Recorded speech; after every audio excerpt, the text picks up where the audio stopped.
Ugh, summer is boring and I'm flat broke. Then why don't you get a summer job? Because that sounds boring. I'm gonna create something new. Like, why don't I shout out some ideas for products that should exist? Fire away, Belle. Okay, what about adding a fun twist to offices?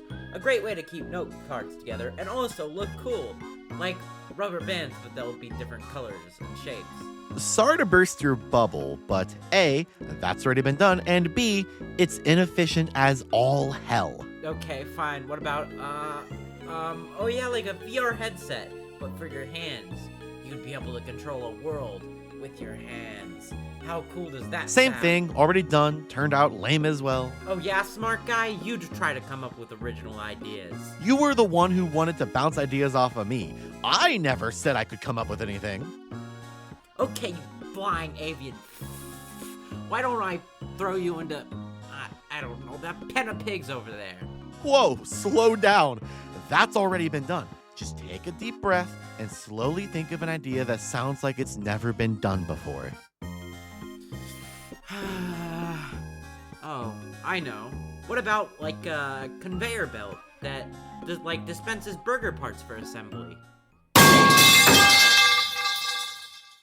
When you think of mobile games, you probably think of cheaply made, low-quality games made to profit quick, like this, or this. Yay! Help me! Yeah, even this. And you may be kind of right, except if you ignore good games locked behind a crappy subscription. Yeah, Sonic has kind of started to latch on to me since that first video. But mobile games back then were better, as we will see as we talk about the best mobile game series you have probably never played. In April of 2007, a website went up and a copyright was established. This site is Go Big Games. The people in charge of running the company? One Brian Rothstein and one Don Walters, both of whom did a lot for the gaming world before this website, such as working at companies such as Maxis, Penn, Pogo, Electronic Arts, and PopCap, plus working on games such as Half-Life, Homeworld, Empire Earth, Insane Aquarium, Wordox, Zuma, and even Peggle. That's right, Peggle. Of course, there were other people at the company too, as evidenced by one of the game's credits, but we'll get to that in a minute. Go Big Games promised a game on their website that was in development. This game would change many people's lives forever, although not as many as it should have, because it's a story of love and care put onto a project, which was semi-successful and was truly perfect for some people. The game we were talking about is Burger Shop, my childhood game, if we ignore Super Dream, but that's a story for another day. Anyways, Burger Shop was released on October 9th, 2007, for now defunct websites and other places that I can't find. And it got nominated for whatever his DB is.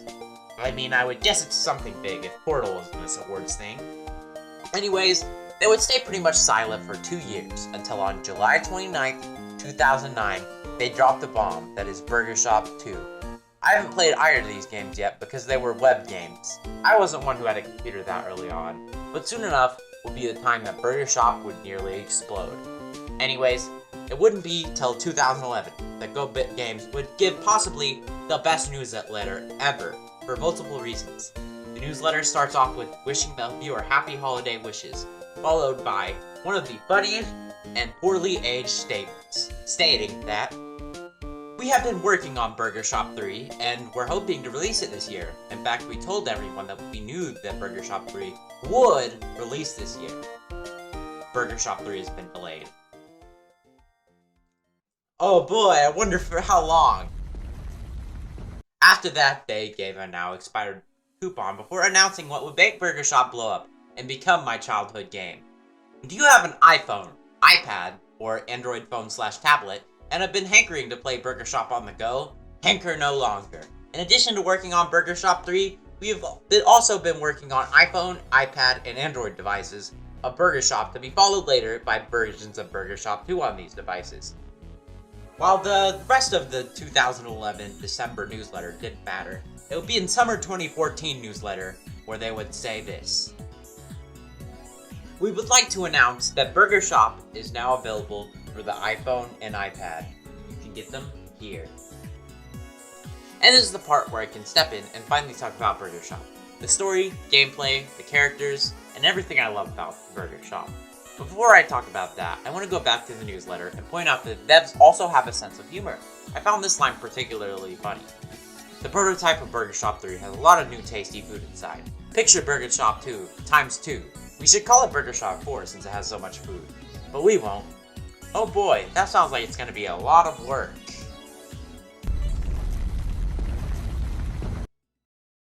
Anyways, before we start, I managed to find a physical copy of the game. Not sure when this came out though, but I still found it really cool.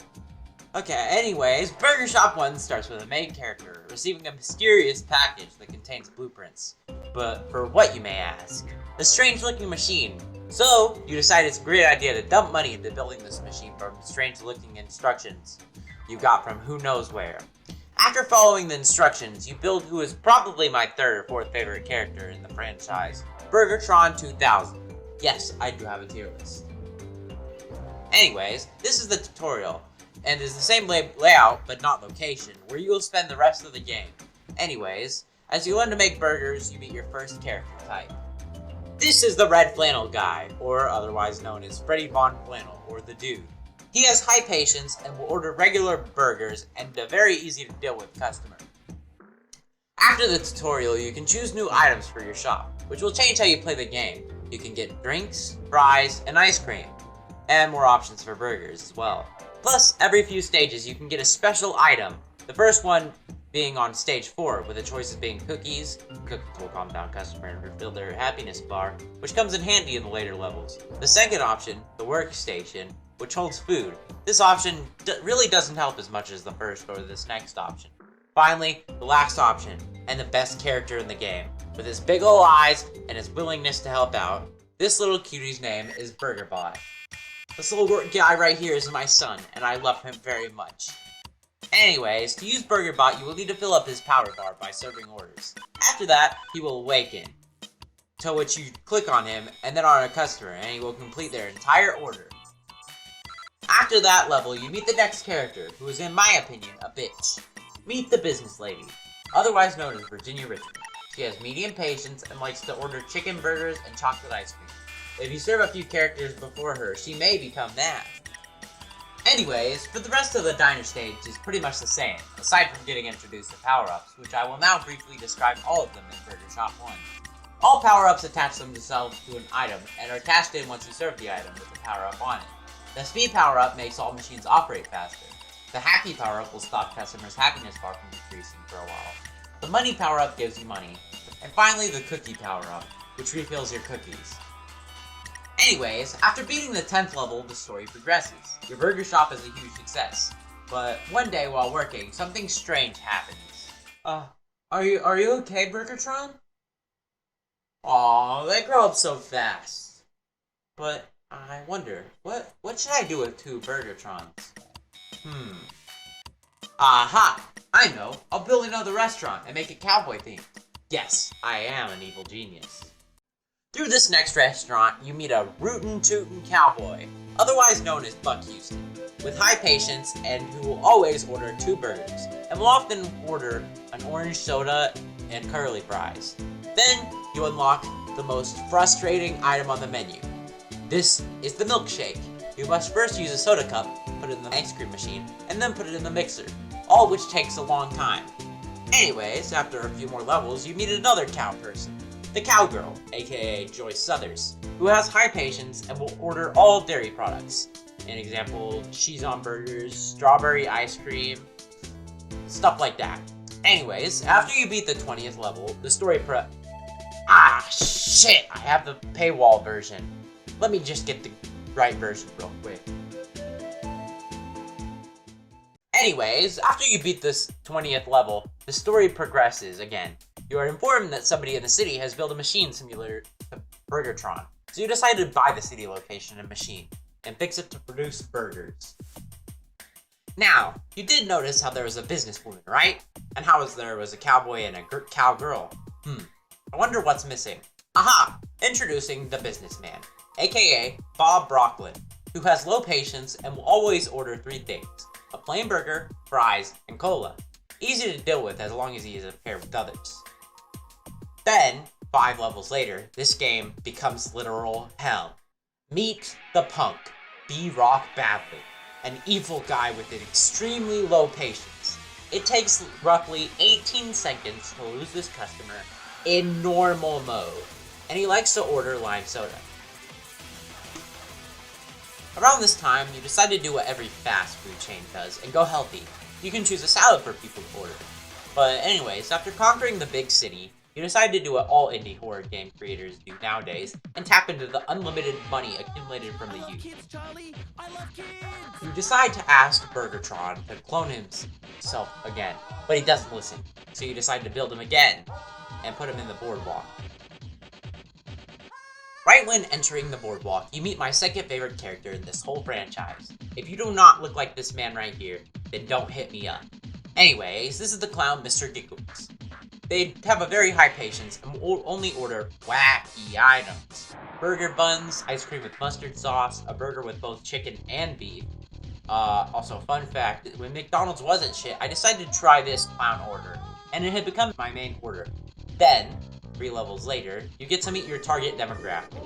Rich kids, Jana, I don't know, Laura, and Olivia, all ordering through the same thing with medium patience. They're just fine until they start ordering 3 milkshakes and fucking kill you. But then a few levels later, you get to the kid and their mother Vicky. And I'll let you guess the very stereotypical name of this little guy. Of course the name is Timmy. Anyways, they order with medium patience. The kid likes small drinks, sides, and the fun meal, which is the thing now, while the mom likes sandwiches. On top of the nuisance that is milkshakes, the cola floats get introduced. First get cola, then add ice cream, or the other way around. After that, then you get news that a sports bar has made a machine similar to your own. Meet Dartron 2000, who you immediately buy and kill and turn into another Burgertron 2000. Now you get your first sauces, which means any fries or burgers can be topped with them, making things that much harder. Plus, a new friend has arrived. Meet the sports fan, aka Manny Bowers. From behind, he kinda looks like that guy from Alvin and the Chipmunks, but I don't know. In personality, you can imagine a Texan, except quite patient. He likes the biggest burgers and onion rings. He probably likes guns, but we don't know that for sure. Also, I forgot to mention it before, but hot fudge got introduced, which can be used to top ice cream. Now, it's time to meet the sports fan's counterpart, the softball player, Heather Tortugas. Her patience is high, and the only thing that makes her special is just ordering chicken nuggets. Wow. Anyways, after that, the story progresses, and the fourth wall is broken. GoBit Games was to create a game based on your company's success, and agree to send you and 2 of your friends on a cruise. What do you think the next restaurant location is? If you guessed a cruise, you would be wrong! Typhoon attack! Anyways, after getting hit by a typhoon, you wash up on an island. So you do what every greedy businessman or woman does, and you capitalize on your situation, and build a burger shop to feed hungry island goers. Your first customer is a hippie. Yeah, the hippie named Skye Cloud has high patience and only orders healthy options, so no meat. A little while later, then you meet the average surfer dude, Steve Jeffries, who has a very high patience and will order exclusively sandwiches. After that, some caked up sumos save you from your perils and take you to their home, and you immediately take over it and create yet another burger shop.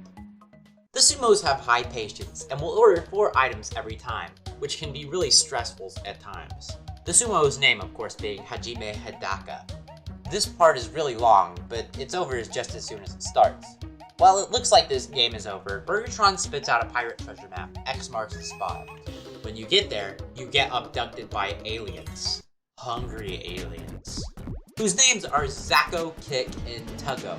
At least I think that's how it's pronounced. They have high patience, but what do they order? A triple bacon cheeseburger with ranch! Oh, and also a lime soda, but that's beside the point. By this time, you should have all the items in the game. And so now it's just a frantic battle to get to the end. And once you do, it's worth it, as the aliens congratulate you and tell you that they sent out the blueprints and hope the humans come up with the perfect burger recipe. Which you do, and they give you the spaceship to take with you. After this, the credits roll, and now you can play the various game modes you unlocked. Relax mode, which is basically burger shop without having to worry about filling. and the happiness meter being more chill. Challenge mode, which is basically a mode where the difficulty gets harder every round, seeing how much money you can make before you lose a customer. Then there's expert story and extreme mode. In the expert story mode, you take back all your locations from the aliens who took over while you were away and are doing a terrible job at managing the restaurants. And in extreme mode, you lose your mind doing everything over again for a third time and messing up a lot. Anyways, that's pretty much all there is about Burger Shop 1 to talk about.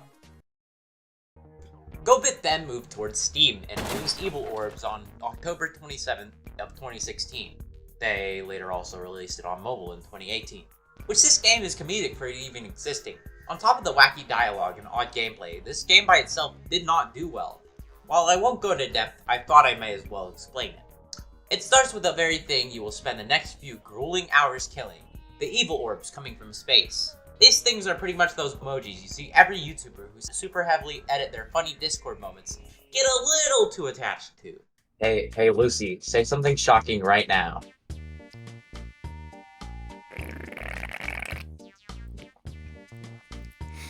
The CIA sent multiple letters to Martin Luther King Jr. telling him to kill himself. Anyways, these evil orbs suddenly appeared all over the globe, and are just evil and make everyone sad. Oh no, how are we gonna stop them? I see the government is trying to destroy the orbs with nukes. But alas, it isn't working.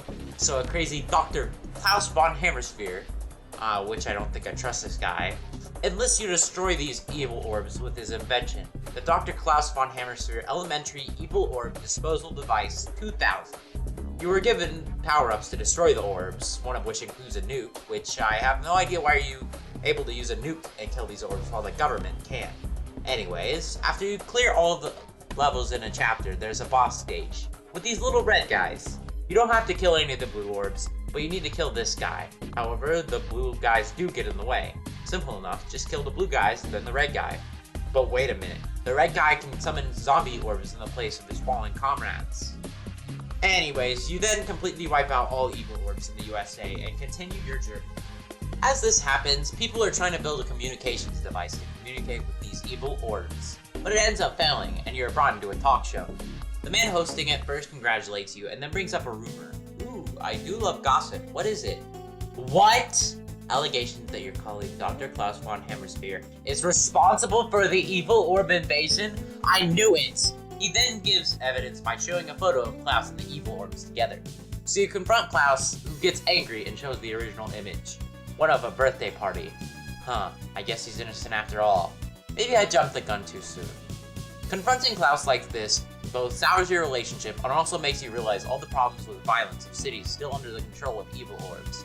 Even though Klaus proved himself innocent, rumors continue to circulate online that Klaus started this all. The main character and I both share in common that we still don't trust Klaus. So, we hire a private detective to look into it. The private detective finds a gramophone, and also 2 birds and a bowling ball, and a coat rack. Say, why are these items even in the office? Suddenly, the detective finds a folder of the doctors that is stated to date back 10 years, titled Secret Evil Orb Research 2005 to 2015. That's how you can tell this game is old, because 2005 is now nearly double the amount that they state. Man, this Evil Orb game is making me feel old. 2015 was nearly 10 years ago! The file contains this statement. Perhaps I can unleash the orbs on the world and then come to the rescue with my orb clearing device in order to become the world's most respected scientist. I fucking knew it! The doctor assures me that I am crazy, but I, however, am right. Well, this is just ridiculous. I thought we were past all this. He sees the evidence you found and dips, ninja style, with a smoke bomb, of course. With Klaus gone, you clear what you think are the last of the evil orbs. Finally, you defeated all the evil orbs and beat the game, and ruined Dr. Hammersphere's evil plan. Is what I would say until he pushes a button, which brings the lost city of Atlantis back up out of the water for one last evil orb brawl. These stages were painstakingly difficult and just made me want to quit online, but I managed to narrowly beat the game. Once you beat the final boss stage, you get to watch chaos unfold. Klaus tries to unleash Evil Orbs 2.0, but someone tackles him before he can. But Klaus gets up. Well, I can't wait to play more of this stupid game. The man that tackled Klaus gets up as well. Wait a minute, am I seeing double or what?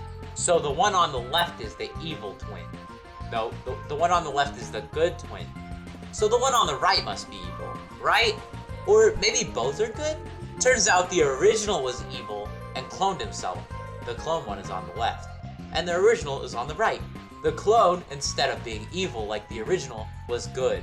So good, in fact, that he used a skill that everyone on Twitter sucks at, and came up with a logical and well-spoken argument as to why the original Dr. Hammersphere should become good. Klaus then agreed with his clone and became good. However, the good clone apparently had an evil split personality who started all of this in the first place. Anyways, both of them are fully good now, and everyone celebrates. Credits roll. And that is all to this game. To whoever just said, relax, dual, survival, and challenge mode, I would rather die than go through Atlantis again. And I hope you feel bad for bringing up my PTSD with evil orbs. Anyways, they then ported Burger Shop 1 and 2 in December to Steam. It's a surprising success. In addition to that, Burger Shop 2 had finally been released for mobile. I think we should probably now address Burger Shop 2.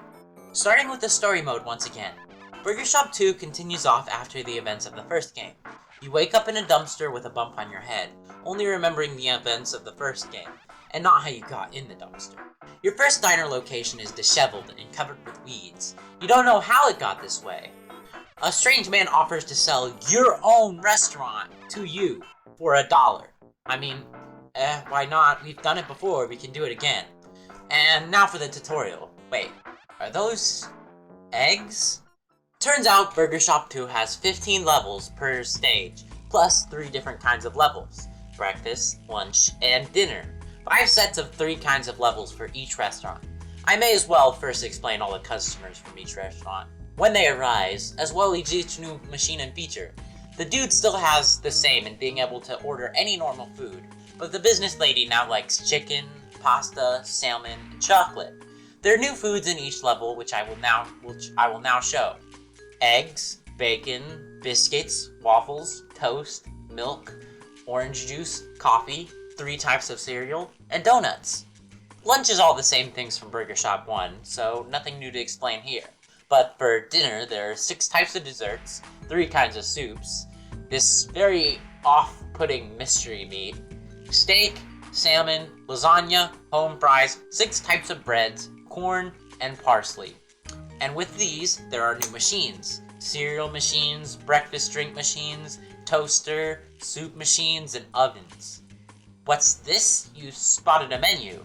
That very menu is the gimmick of this new fellow. Meet the old chap, aka Winston Chesterton III. Other than the menu, his gimmick is the exact opposite of the clown. He will only order what is on the menu, and his patience is medium. Now, do you remember the credits from the first game? You probably wouldn't, but the clown part reads, Mr. Giggles continues to entertain visitors at the boardwalk while keeping his eye out for that evil mime he once battled in an imaginary lightsaber duel. And who is this new challenger? It's probably that very same mime, who is named Jean-Claude. His gimmick is like these people on YouTube who go to a drive-thru and order whatever the person behind them orders. His patience is high, and he can be a really difficult customer if he gets paired with a large order.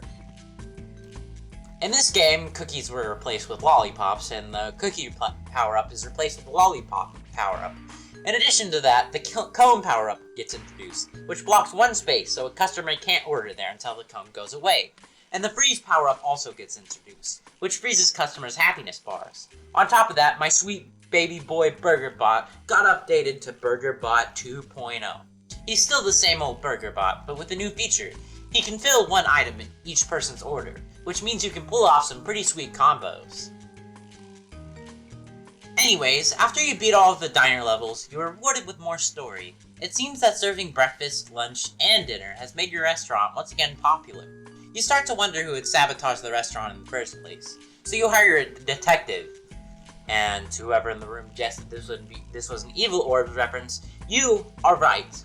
As the detective finds 2 birds, a gramophone, and a coat rack, a compass, 2 beetles, and a bowling ball. But unlike the one in Evil Orbs, this one won't be of much use, so you decide to do a little searching yourself. In this game, they separate Clown from Boardwalk and move the Boardwalk to the second restaurant. Anyways, Right when entering this new stage, we are greeted by the dog lover, Summer Summers. And yes, that actually is her name. It's a stupid name, I know, but still. As well as a gimmick item for her, the dog biscuit. She will have very low patience without the biscuit, and a very high patience when you give it to her dog. Right after the dog lover, we get introduced to the skater, aka Thrash Axeman. His patience is medium, and he orders any one item. I myself find him pretty easy to deal with, but I know a lot of people struggle with him. Pizza gets introduced in this restaurant, but that's about it. Your boardwalk restaurant is a success, so you head to your western restaurant and find an old newspaper on the floor that claims that your burgers are made of endangered species. There is also a website which you decide to investigate. Burger Shop burgers are made with endangeredspecies.com. Hold on, I don't trust this. Let me run this through a virus checker. It says it's safe. Oh, hey, that's pretty neat. It's an actual website with crazy conspiracies about Burger Shop's meat. I really love the detail put into all these games. Anyways, you then proceed to go to the person who set up the website and confront them. They say that they set up the website for a client who was pretty short and wore a trench coat and hat. You are suspicious of your alien friends, but decide to question them after you build your western restaurant. Anyways, the cowboy is back with different likes. At breakfast, he will order 2 breakfast sandwiches. At lunch, 2 burgers, and at dinner, 2 slabs of meat. He also likes curly fries. You then get introduced to peas and carrots, which both require the new machine, the boiling pot, as well as grilled ham for the oven. And for breakfast, you get introduced to sausage links and toasted muffins. After that, you get reintroduced to Cowgirl, who still likes dairy products like milk and cheese, but likes strawberries as well. You also get reintroduced to salads, and also now get things to top them with, like croutons and ranch, and bacon bits and cheese. You also get introduced for toppings for desserts and soups. You also get introduced to pasta. They introduce you to an item that can be used in 2 ways for dinner. The potato. Put it in the oven and it becomes a baked potato, but put it in the boiler and it becomes mashed potatoes. It's your choice.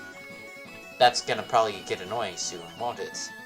Anyways, after finishing with the saloon, you decide to confront the aliens and ask if they start the rumors. They say that they would have nothing to gain by doing so, and point you to another alien named Becky, who took over all your extraterrestrial restaurants while you were in the bin.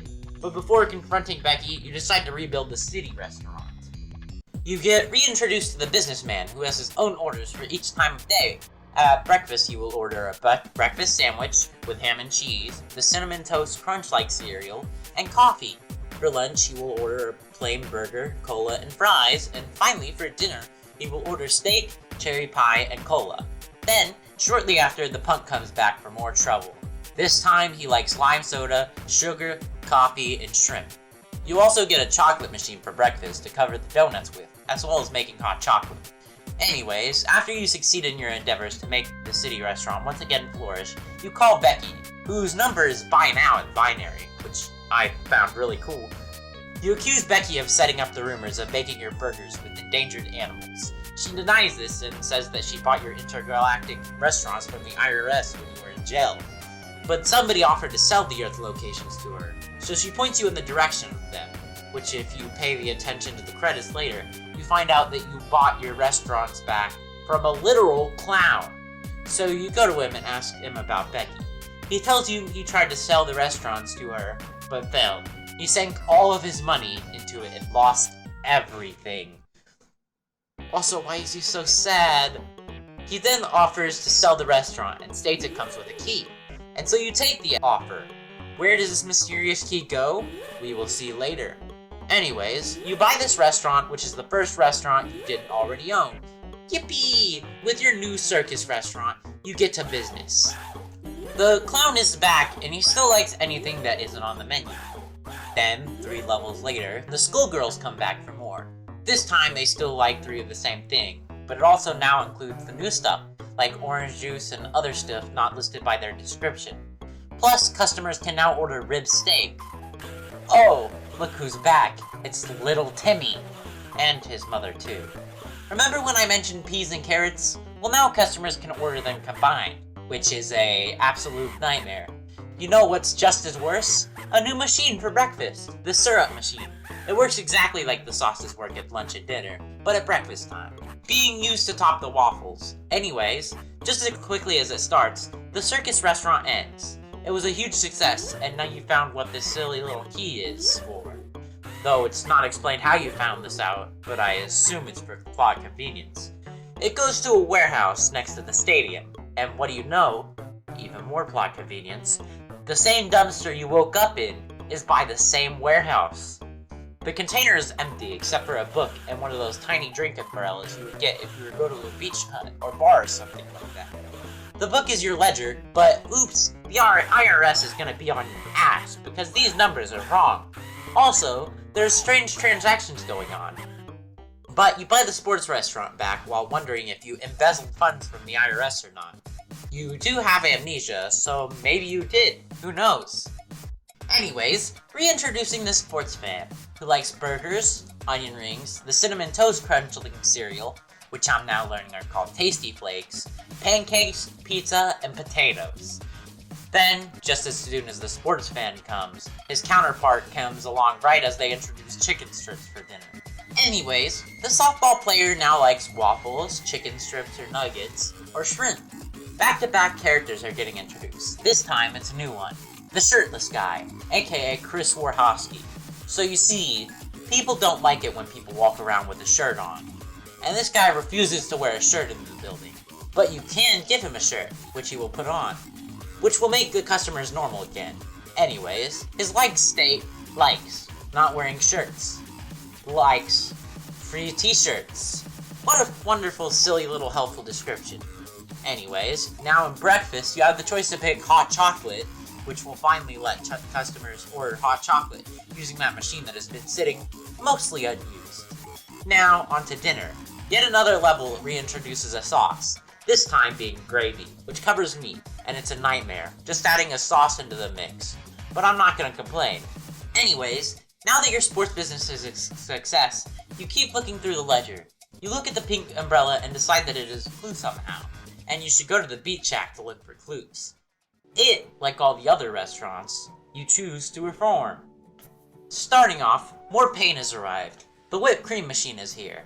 I guess this bitch is back too, but the whipped cream machine is the worst option. Anyways, with the hippie being back, she still is a vegetarian, so still no meat. But then, as soon as you can unlock hash browns, the surfer comes back. This time, he likes donuts, sandwiches, both breakfast and lunch, and pizza. And that's really all for the beach hut. This time the game says it's a failure? Wait, what? That can't be right. It's a huge success! They really pulled a funny prank with that one. Anyways, people around you speak of rumors. A monster lurking in a cave who locals call Bebot. Wonder where I've heard that before. It sounds oddly familiar. The fear of a monster doesn't affect you, so you waltz into a cave. When you enter, you see computer parts, and a book titled Robot-Friendly Cultures of the World.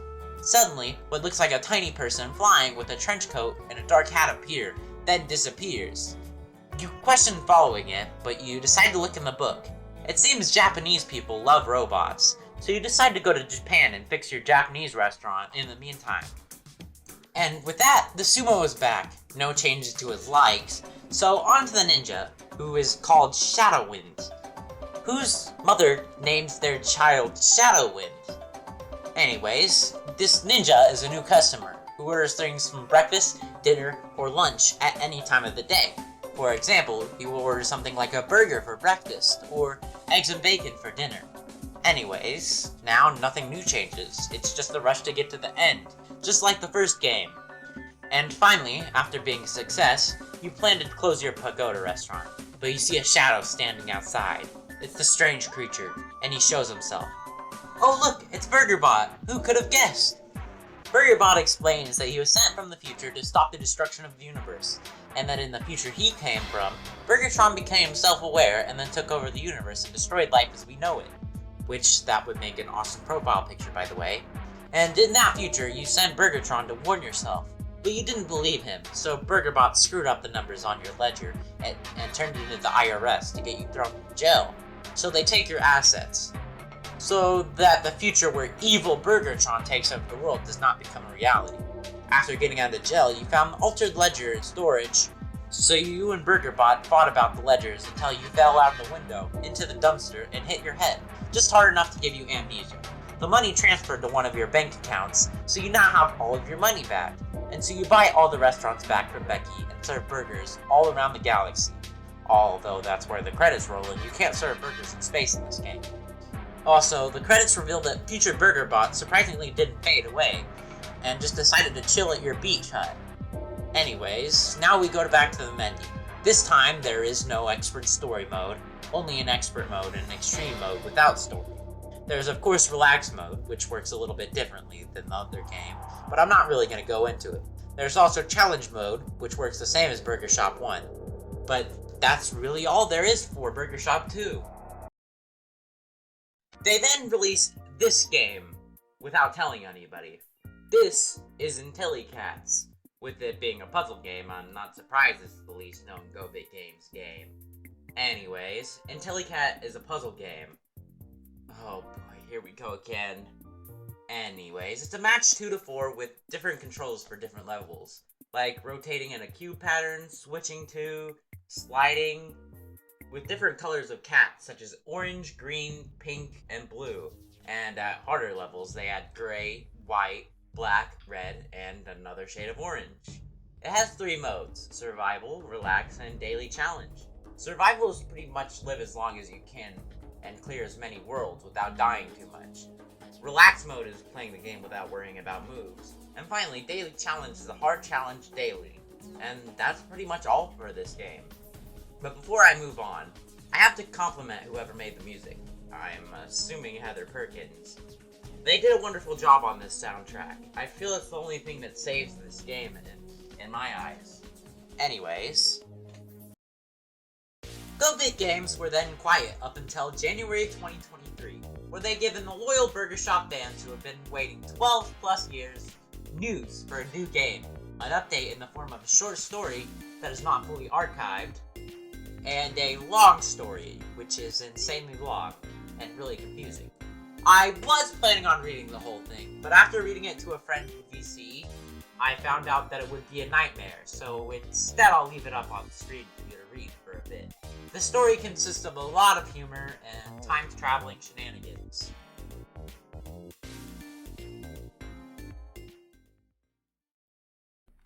After a while of waiting, on September 19th, 2023, Burger Shop 3 had finally released in early access on Steam. All Burger Shop fans rejoiced. The subreddit blew up with excitement. The Discord server, which you can join here, blew up. Everyone was so happy. The game people had been waiting for 12 plus years had finally came out. Now I'm gonna handle this one differently, because it is in early access. Now this game doesn't have a story yet, even though the main levels are called story mode levels, but that will probably change once it gets fully released.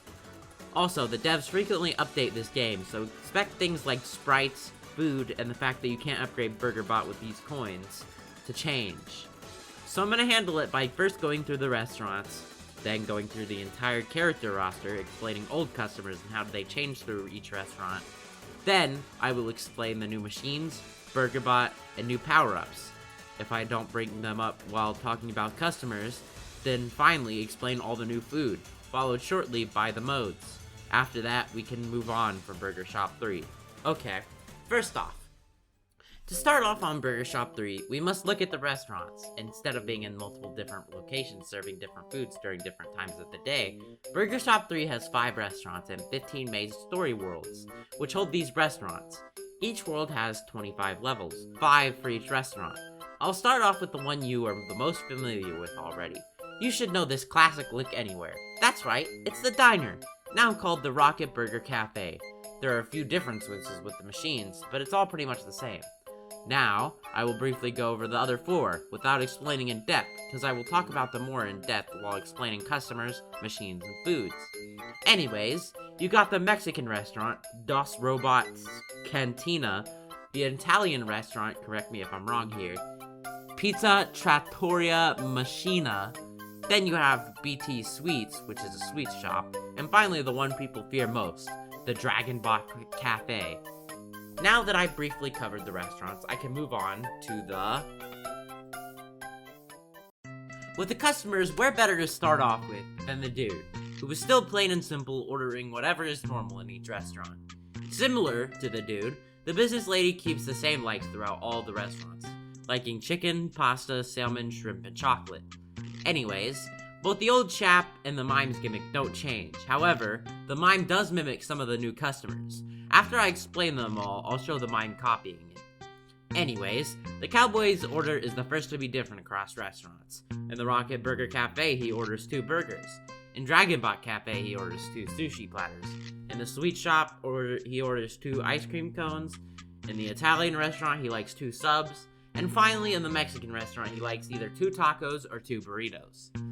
The cowgirl in the Rocket Burger Cafe likes cheese, strawberries, jam, steak, and potatoes. For Dragonbot Cafe, she likes steak, ginger, pork buns, and hot sauce.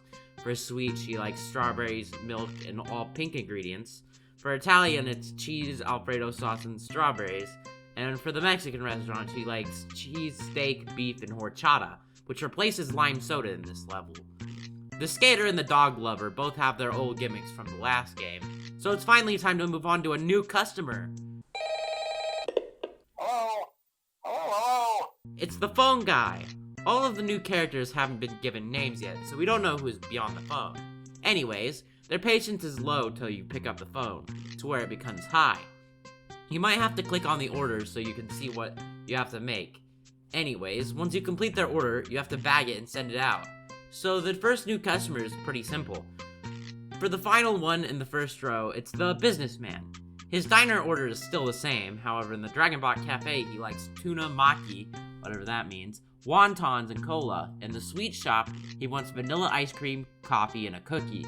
For the Italian restaurant, he likes lasagna, cola, and tomato soup. And finally, for the Mexican restaurant, he likes tacos, cola, and chips. Anyways, on to the next row. The punk is back, and for some odd reason, his likes are the same across all restaurants. He likes extreme lime soda, coffee, sugar, burritos, shrimp, ice cream cones, and horchata. Although I'm pretty sure he also likes what the burger shop community has dubbed as the lean soda in the Italian restaurant. I think we should introduce a new troublemaker to the cast. What do you think? Do you think they're gonna be an A, female counterpart to the punk? Because you do know that Burger Shop loves their counterparts. Or B, a different kind of troublemaker. Well, in the funniest twist possible, it's B. This is the thief. And no joke, he tries to steal from you, which I find the funniest gimmick in this whole game. To stop him from leaving, you have to press on him after he's done ordering, or else he will attempt to flee without paying. He has high patience, and him leaving without paying counts as a lost customer. Leaving this shithead behind and moving on to a more virtuous citizen, this is the construction worker, and he puts the burger in Burger Shop 3. His gimmick is that no matter what restaurant he is in, he will always order a burger. He has high patience, and I respect him. And now, right before the halfway point, my favorite customer is coming back. That's right, it's the clown, and he's got many more wacky orders for Burger Shop 3, like bowls of soda, plates of butter, and more. And now an old face comes back that makes everything so much longer to cover, since their likes are treated like 2 customers combined. Anyways, it's time to explain the mom and the kid's likes now. In the Rocket Burger Cafe, the mom's likes soup, salad, dinner meals, chicken sandwiches, coffee, breakfast sandwiches, and fruit plates. Meanwhile, the kid likes hamburgers, cheeseburgers, BLTs, waffles, pancakes, and orange juice. In the Dragonbot Cafe, the mom likes sushi, noodles, soup, plate meals, and iced tea, while the son likes burgers, cheeseburgers, and BLTs. Getting to the third restaurant, can I say how much I hate this customer now? Anyways, in the sweet shop, the mom likes cake, pies, brownie sundaes, croissants, and donuts, while the kid likes cookies, ice cream sandwiches, cupcakes, sundaes, and ice cream cones. In the Italian restaurant, the mom liked manicottis, which I've never heard of before playing this game, but it looks pretty good.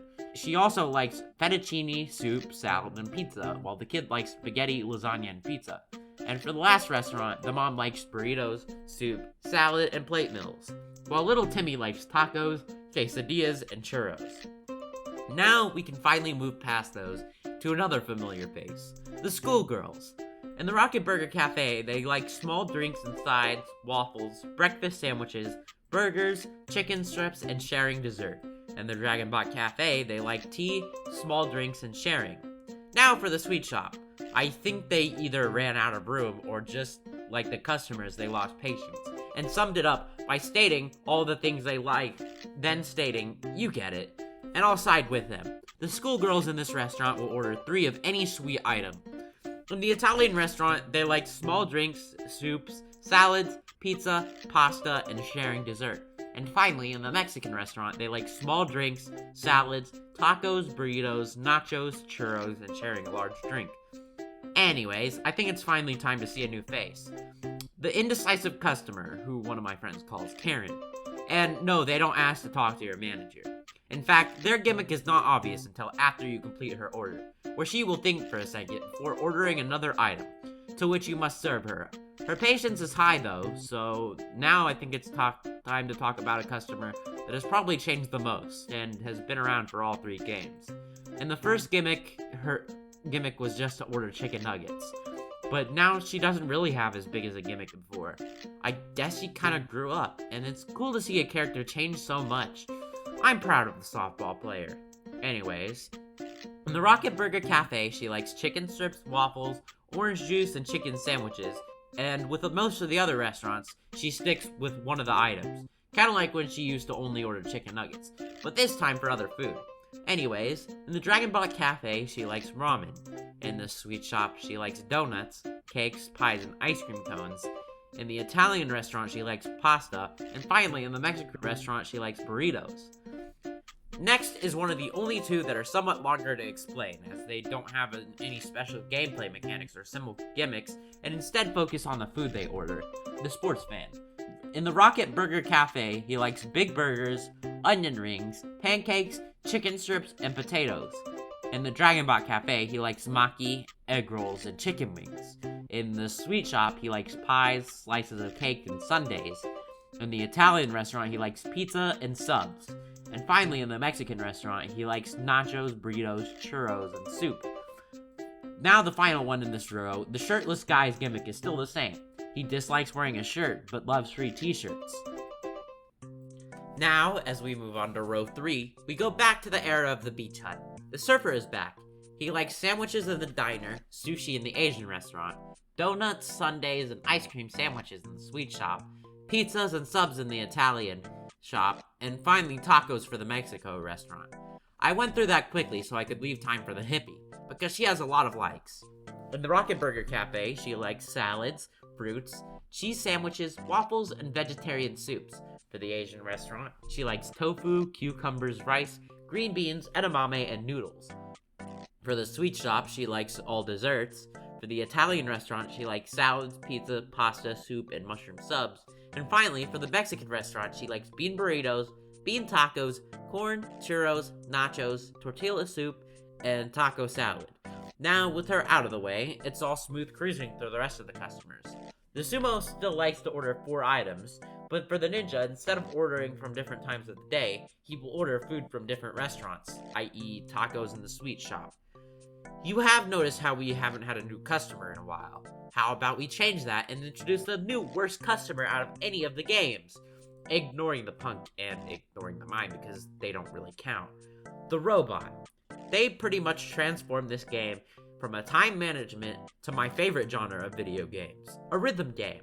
But this only makes it so much harder. You have to focus on serving their order to get a perfect service, or else you get bad service. However, if you thought that you could keep them all round because of their patience stars keep fluctuating, you would be wrong, because ignoring their star meter constantly changing, their patient meter also ticks down. Oh, also, the robots all follow an algorithm. So if more than one robot is in the restaurant at a time, they will be synced. And if a mime copies a robot, then the mime joins in the algorithm. Anyways, now no more old faces, only new ones. The next customer is a literal tooth. Yeah, I'm pretty sure this one will probably change in the future. Anyways, the sweet tooth loves sweets. They will start at a low patience until you give them a sweet. Once you give them a sweet, they will both play a yum sound effect, and their patience will become very high. Next, We have the hipster, not to be confused with the hippie, and his gimmick is that he will only order items that came from Burger Shop 1 and 2. He has medium patience, and he feels like the type of guy that would call something so retro. Anyways, we now have a customer that can be a little bit of an oddball. I don't think that they eat everything they order, as she can order bread with ranch on it. This is the mechanic. It's not very well explained, the lore behind her, whether she is just a mechanic in training, learning about different machines, or working for us, but paying us. I have no clue. Anyways, her gimmick is always to order 3 items that come from a machine, i.e. 3 sodas, 3 subs with nothing but ranch, and more. But now it's time to talk about the last customer. Remember when I said the robot was the worst new customer in this game? Well, this new customer is worse. Imagine the chap, the robot, the indecisive customer, the ninja, and a new gimmick all in one customer. Meet the frazzled customer. They always order items from different restaurants, not knowing where he is. But he can have different gimmicks as well, like needing a menu like the old chap, sometimes ordering another item like the indecisive customer, having to be tapped after you serve him to tell him his order is done, and worst of all, he can have the robot's rhythm game mechanic. The robot mechanic and the tapping after the order is done combo has killed me many times. And that is all the customers. Wait just a minute, you in the back with a keen eye and good memory. I hear you screaming that I forgot someone, but I have neglected to talk about them until I talk about all the food, and you will see exactly why soon enough. Ah yes, the machines. We may as well go through all the restaurants and explain each new machine before talking about new power-ups, tools, and BurgerBot. Starting with the diner. As you might notice, it combines lunch and dinner diner from the Sega game, and while they still serve breakfast food, there aren't any machines for them. It brings in the soda machines from lunch and dinner, the sauces from lunch, the oven and pot from dinner, and fries and onion rings from lunch, and a daily soup from dinner. With this replacing curly fries, the cowboy is straight out of luck. On top of all that, the cola drink dispenser has a little nozzle that dispenses coffee when you put a mug under it. Anyways, now we move on to probably one of the easiest restaurants, with a layout that looks a little confusing. We got soup, nachos, which will become important later, and a compressor, which turns tortillas and tacos into bowls for taco salads. You got cola and orange soda from the regular restaurants, but now you have a new drink, horchata. Like the diner and what will be most of the restaurants, there are 3 sauces, this time being guacamole, salsa, and sour cream. To finish in the Mexican restaurant, there's a grill and skillet. Mamma mia! In the Italian restaurant, we have tomato soup, calamari, and Italian minestrone soup. And we have cola and orange soda from the diner, but there are 2 new additions. Grape soda, and this little knob which turns coffee into cappuccinos and small sodas into lattes. We got the Ovenator 3000 and 2 pots, and then 3 sauces. Ranch, Italian dressing, and oil and vinegar. Pretty sweet, right? Anyways, for the next restaurant, we have an oven and blenders. 2 of them, unlike Burger Shop 1 and 2, which does sadly mean milkshakes are back. We have cola, root beer, and milk machines. But now onto the tricky part. Unlike all of the other restaurants, this restaurant has 2 sets of 3 sauce machines, which can be really confusing when they do different things. Anyways, these ones in the back top the sweets with it. The sauce machines down here fill the sweets. Both sets have chocolate, vanilla, and strawberry sauces. And that's all for the sweet shop. Onto the Dragonbot Cafe. Let's start where there's the most differences. There's only 2 sauce machines here, those 2 being vanilla pudding and hot sauce. Across from the sauces, you got the Walkmaster 3000, and now you got lime soda being used in a restaurant again instead of the orange soda. There's also the cola and this time tea, which can either be iced tea or hot tea, depending on the type of cup you use. And finally, you have wontons, hot and sour soup, and ramen soup, which could be combined with ramen. After that, we have covered all the machines and can move on to the new tools, new power-up, and new BurgerBot upgrades. With each game comes a new arsenal of better weapons. This game comes with many new tools and new upgrades to new tools, starting off with something being replaced. Now let's go back to the first game. Remember this thing that I said would be of little use? Well, it's getting replaced with a better alternative.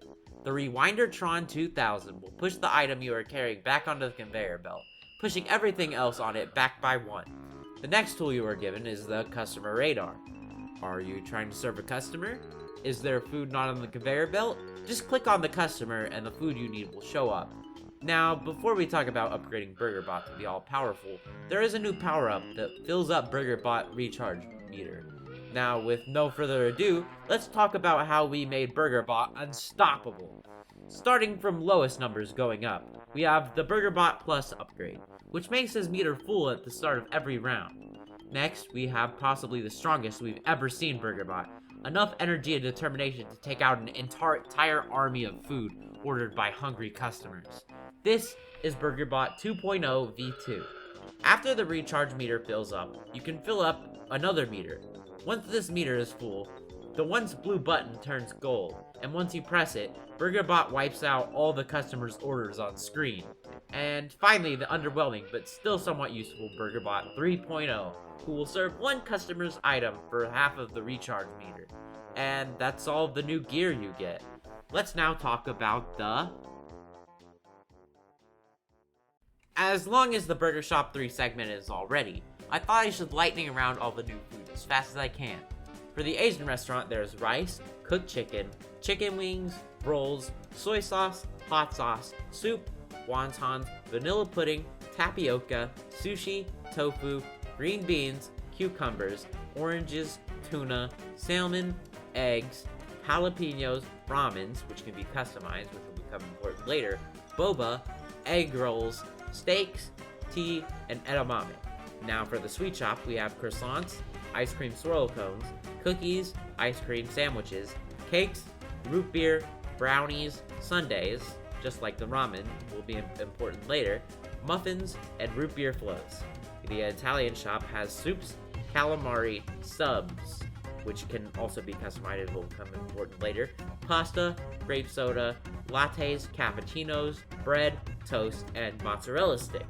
For the Mexican restaurant, we have tacos, burritos, taco salads, soup, horchata, nachos, just like the rest will be important later, churros, beans, rice, limes, quesadilla, corn, and finally shrimp. And finally, for the diner, the new items are the fruit plates, toast, and finally, cooked breakfast sandwiches. Now that you know all the foods, I can explain an old friend who pretty much becomes the final boss of the game, only appearing at World 15 and having the most complicated item orders. They all order the hardest customization for the burger, ramen, nachos, sundaes, and subs, each new order with their own names. In the diner, our old friend the alien orders a triple bacon cheeseburger with ranch with lime soda. In the Asian restaurant, he orders the Galactic Noodle Bowl, which consists of steak, egg, noodles, jalapenos, chives, mushrooms, seaweed, and hot sauce. This is probably the hardest alien order of the game. In the sweet shop, he orders the Black Hole Sundae, which consists of all 3 ice cream flavors: bananas, hot fudge, whipped cream, sprinkles, and 3 cherries. In the Italian restaurant, he orders the Nuclear Sub and grape soda, which consists of bread, 3 meatballs, olives, green pepper, 3 cheese tomato sauce, and ranch. And finally, in the Mexican restaurant, the alien orders fully loaded nachos and horchata. The loaded nachos consisting of nachos, cheese, beef, beans, tomatoes, olives, jalapenos, and sour cream. After all that concludes the story mode. And now that I've described everything, what else to do except show an epic gameplay montage?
This is of course a recent addition, but there's only really one Easter egg in the game.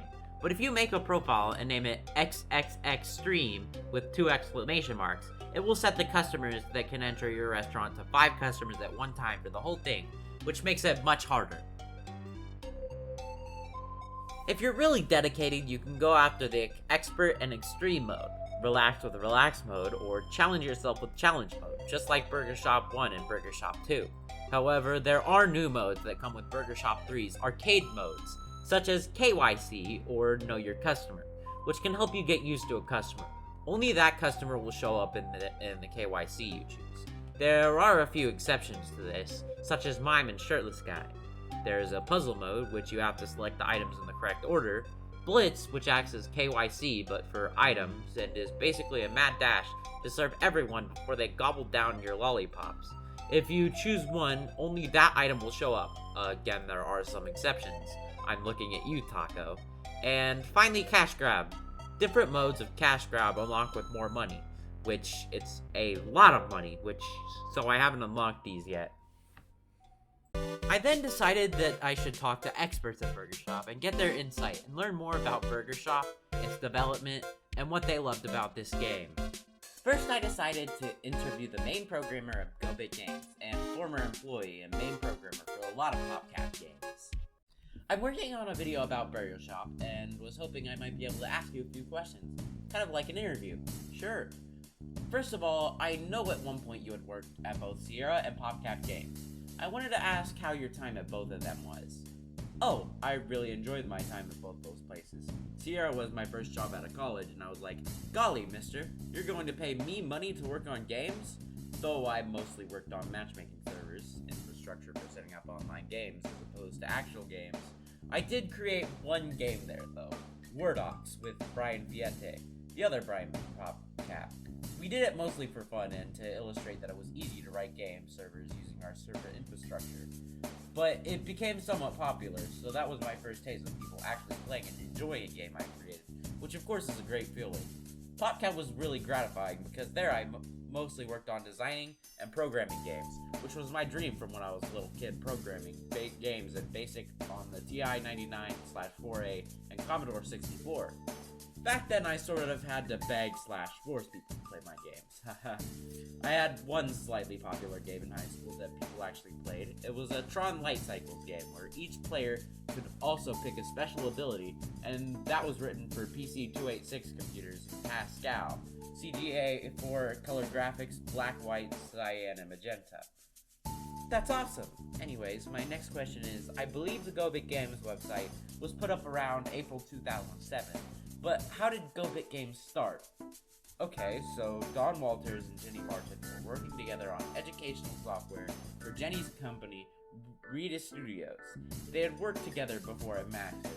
They started brainstorming forming a game company together, and I happened to leave PopCap right when they were starting to talk about it. I had worked with Don at PopCap, he was the head of the studio, for about a year while I was there, and so called him to ask what he was up to. He mentioned the game company, and I offered to be the programmer. This was in November 2006. We all got together at Jenny's place in California for a few days and started talking about what sorts of games we wanted to work on. Okay, so after you formed Go Big Games, when did the first ideas for first Burger Shop start, and how long did it take to finish it from that point? I don't think it was among the games we initially brainstormed in November. I think around the beginning of January 2007. Don started talking about an idea he had to work on a game where you assemble things from a conveyor belt. He was thinking maybe toys or something like that, and I said, what about sandwiches? I can see in my email that he sent me some prototype graphics on January 4th, 2007, and then we finished the game at the end of September 2007, I want to say. What goes on behind the scenes of Go Big Games? What does a normal day go like for employees there? Well, first of all, there's only 2 of us now. It's just me and Dawn. Jenny left around the end of 2008. We both work from home. I used to go over to Dawn's house, but he moved away from Seattle, so it's all remote now. A typical day for me is looking at a big to-do.txt file that I maintain and picking things from it to work on. I remember Brian Viette many years ago telling me about to-do.txt. and I thought it was a good idea. Next question, I assume the answer is going to be one of the Burger Shop games, but I can never know until I ask. What is your favorite game you have worked on in your time at Go Big Games? No, it's Evil Orbs. I know people don't like Evil Orbs, but I always enjoyed that game. I like all the games I worked on, of course. I think Evil Orbs has a lot of nuance in terms of being able to learn how to control the ball. It's possible to build up good intuition for the game physics, and I find it gratifying, just the variety of things that can happen on any given shot. Yeah, I like it as well. But anyways, my next question has to do with one of the Burger Shop characters. I know the red flannel guy is the first customer to show up, but was he the first one that was designed? These customer graphics are from the prototype graphics Don sent me on January 4th, 2007. So I guess that's the very first character. That's very fascinating. Anyways, what is your favorite customer in all the Burger Shop games? Oh, good question. Let me think about that. I mean, the clown is a classic. That was Jenny's idea. A character that orders really weird things. Of course, what does favorite mean? There's funny, there's least annoying, there's interesting game mechanics. I'll say the dog in Burger Shop 3 amuses me with the various food that it asks for. Now I must ask, game design must be really hard. What would you say has been the hardest thing about game design for you? Another good question. It's just that constant question. But is it fun? It's hard to pin down exactly what is fun. Partly, I think you just have to experiment. You can't know until you actually try it. In the end, I think a fun game has the right level of challenge, not too hard and not too easy. Also, you should often have a feeling while playing like, oh, I should have done this instead of that. Like, you should get an idea of how you messed up, and how you could do better next time. How you could improve. Fun also involves whether the game has character, and I appreciate a little bit of humor as well. Oh, and character and humor Burger Shop has. My next question ties into that. Who writes the extravagant story that is contained in the games and media surrounding them? We all work on story. I write most of the food descriptions and tutorial text. I think Dawn and or Jenny wrote a lot of the character backstories in the credits. It's fun working on story because it doesn't really matter. We can sort of do whatever we want. We don't work on narrative-driven games. Okay, the final question I have is there anything you either wanted in the game that didn't get in, or did not want in but got in? In the whole Burger Shop series, you mean? Yes. Another good question. Let's see. I know I said the story doesn't matter, but my initial idea for the story was that you build the Burgertron 2000 from blueprints received from a transmission from space, and Burgertron decides that he's your boss and you work for him. But I'm happy with the story as it turns out. Thanks for all this. Sure thing. Good luck.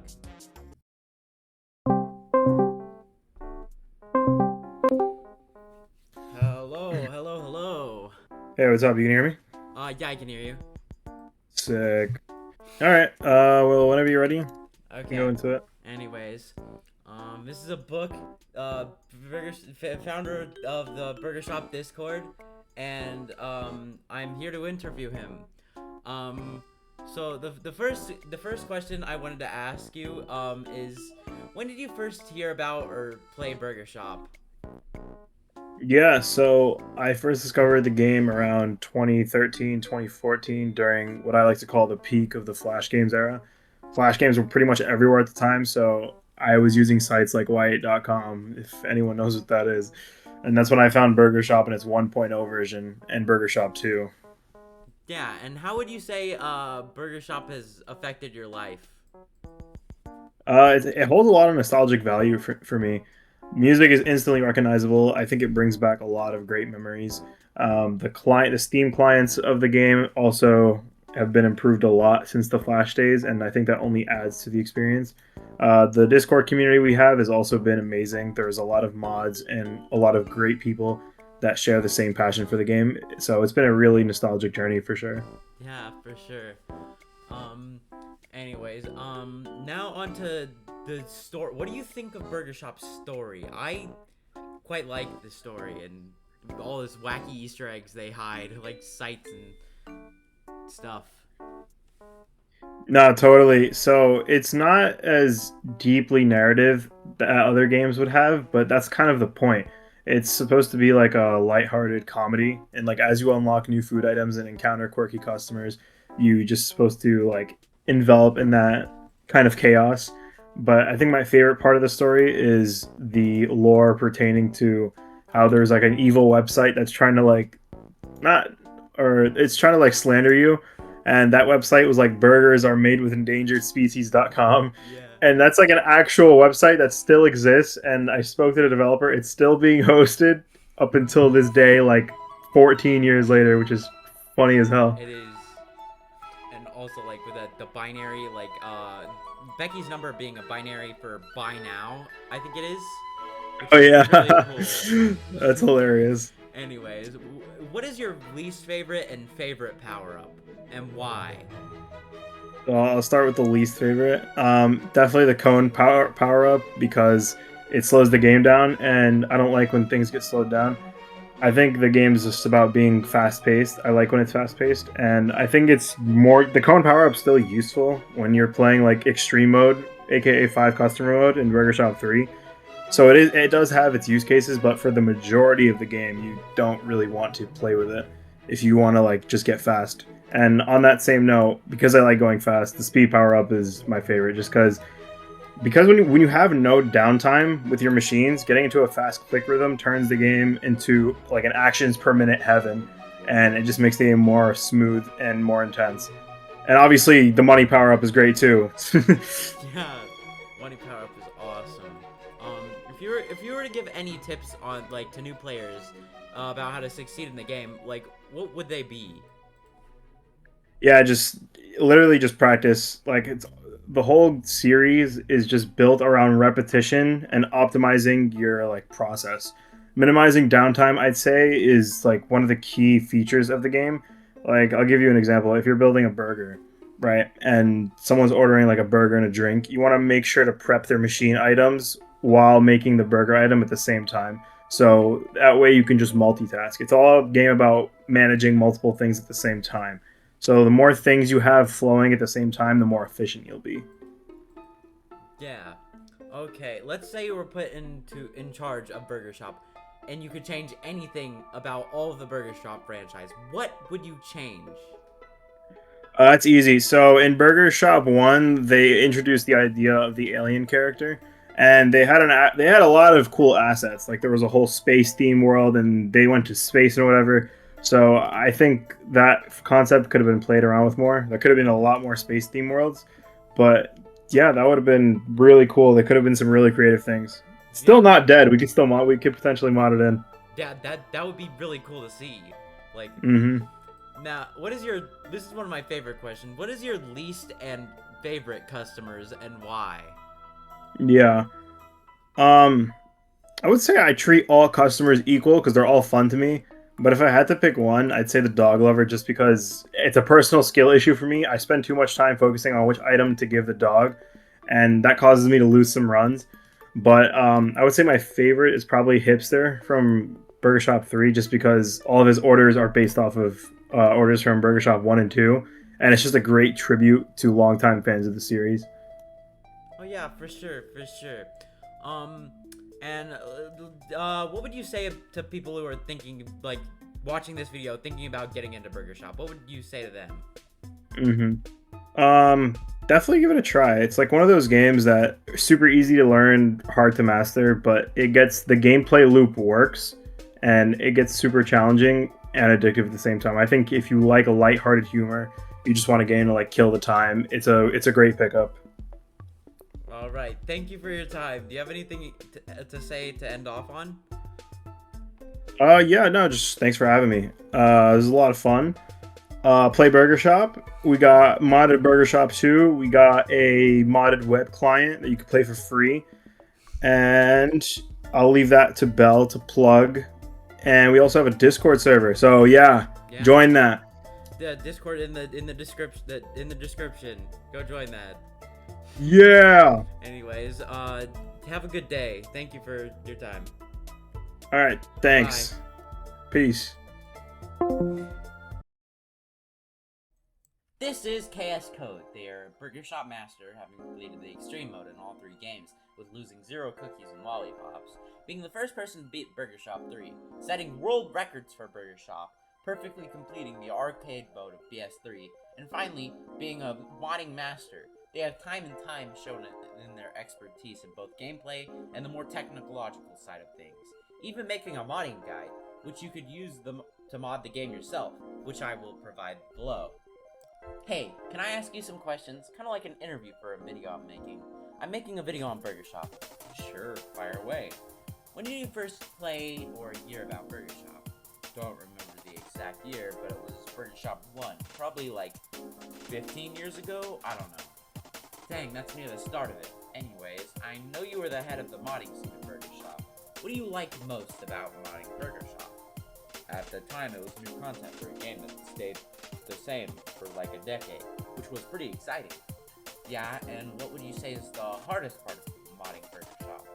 In general, probably the initial setup of figuring out how to extract/re-import Burger Shop pack files. After that, there's a lot you could do that's not too hard. I don't know if you mean the hardest part of figuring out how to mod, or just the hardest part of modding once everything has been figured out. Either or.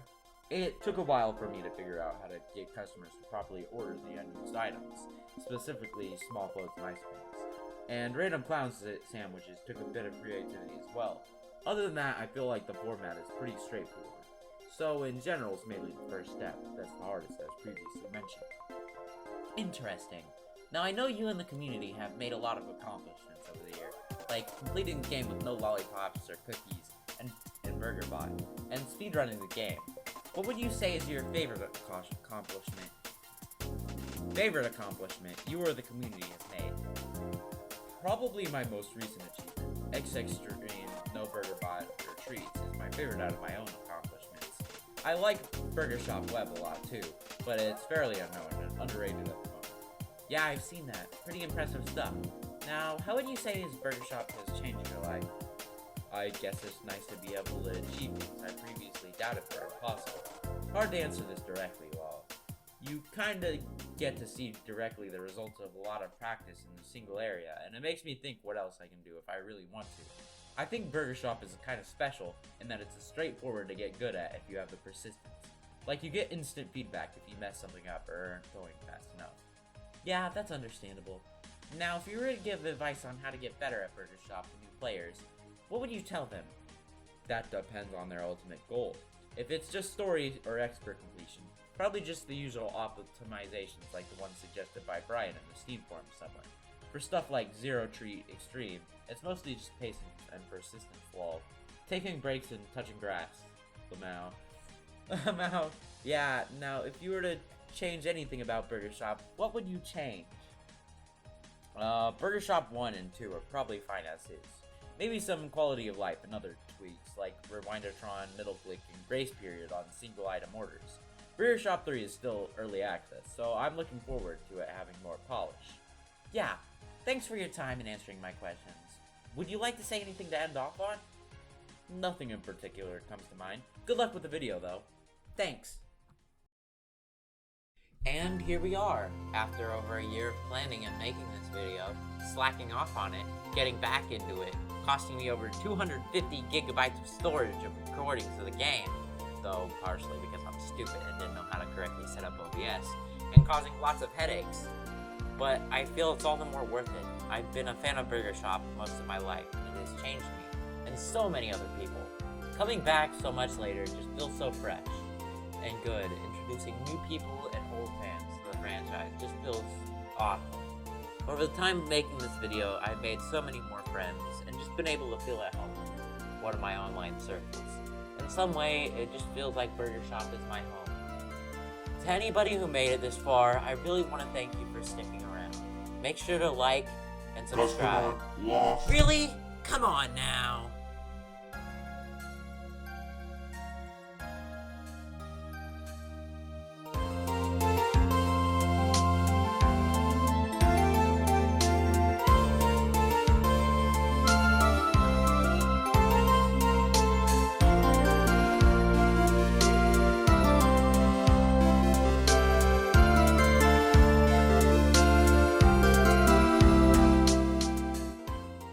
Me.